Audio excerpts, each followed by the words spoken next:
Il est 17h20. Le plaisir d'accueillir Isabelle Dessureau, présidente et chef de la direction de la Chambre de commerce du Montréal métropolitain. Bon après-midi, Madame Dessureau.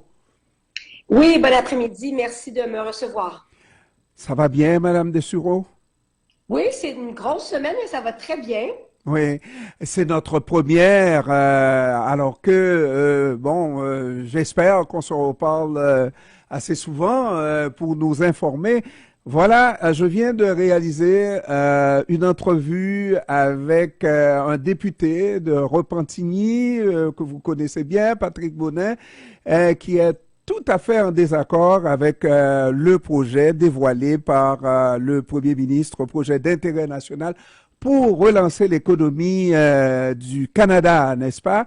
Et je crois comprendre, selon un article du journal, que la présidente et chef de la direction de la Chambre de commerce du Montréal métropolitain est tout à fait aux anges avec le projet de M. Carnet. Expliquez-nous, Madame Dessureau. Ben, écoutez, moi, vous savez, je suis en poste depuis un peu moins de 100 jours maintenant à cette institution qui est là à Montréal depuis 203 ans. Et au début de mon mandat, j'ai placé 4 priorités pour la Chambre de commerce du Montréal métropolitain. Et ce projet à contre-cœur, je dirais, coche 3 de nos 4 grandes priorités. Alors, diversification de marché pour avoir moins de dépendance au marché américain, accélération des infrastructures stratégiques pour la métropole pour continuer de la faire prospérer, allègement du fardeau réglementaire. Et le quatrième, c'est l'expérience membre pour les membres de la Chambre de commerce. Alors ici, évidemment, il y a un peu moins de... c'est moins le sujet de notre entrevue. Alors, vous aurez compris que on le voit, les chiffres, même au niveau de l'exportation et l'importation dans le port de Montréal, dernier trimestre, il y a déjà de la diversification. Contrecœur, c'est le projet clé pour nous permettre, non seulement la grande région de Montréal, mais beaucoup d'autres grandes régions, incluant l'Ontario, l'Est du Canada, de pouvoir diversifier nos marchés, notamment vers l'Europe et vers l'Afrique. Et ça, c'est pour nous, c'est au cœur de la décision. Je pense que les gens du port de Montréal sont des gens, c'est une société de la couronne. Je pense qu'on peut leur faire confiance sur le respect de la réglementation. Et comme j'écoutais leur porte-parole hier indiquer, vous savez, c'est comme si on se met sur une autoroute, mais on continue de payer le passage sur cette autoroute et on respectera les limites de vitesse, etc. Mais il y a quand même une accélération. C'est comme si on faisait du covoiturage et on pouvait utiliser la ligne plus rapide. Alors, de l'autre côté, naturellement, le dossier de contre-cœur, je ne pense pas que personne reçoive ça à contre-cœur parce que dans le fond, c'est un projet qui va continuer ce que c'est que le port de Montréal, les prolonger et donner plus de possibilités. Mais c'est des projets parce qu'il faut regarder l'ensemble de l'annonce. 5 projets et parmi lesquels il y en a qui concernent les changements climatiques et qui ne respectent pas parce qu'on veut avancer rapidement. On veut peut-être escamoter certaines étapes dans le respect de l'environnement et c'est là où on ne s'accorde pas tout à fait. Qu'est-ce qu'il faut en penser? Est-ce qu'on revient encore avec cette bataille entre l'économie et l'écologie? Est-ce qu'on en reviendrait encore à ça? Moi, je pense qu'on peut adopter une posture qui est davantage optimiste que celle-là. Et je pense que nous serions nombreux à être déçus si on se retrouve dans cette posture du passé où on a à opposer économie et développement durable. Je pense qu'on a vu des annonces extrêmement responsables aussi de la part d'Hydro-Québec, par exemple, de la part de la Caisse, avec des institutions qui ont toujours, en tout cas dans les années récentes, été à la hauteur des attentes qu'on avait placées en elles dans le respect, par exemple, des relations avec les Premières Nations.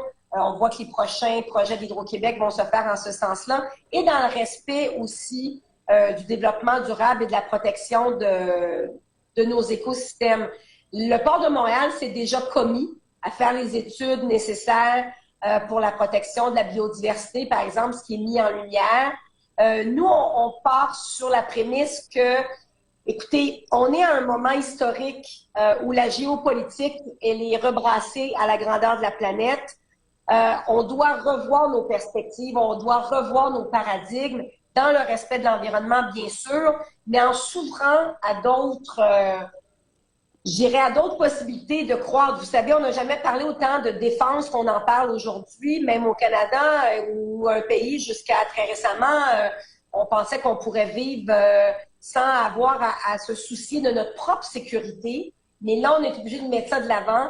Alors moi j'ai envie de dire, je l'espère qu'on va pouvoir emprunter un chemin différent que celui de s'opposer et d'opposer développement économique et développement durable et environnement.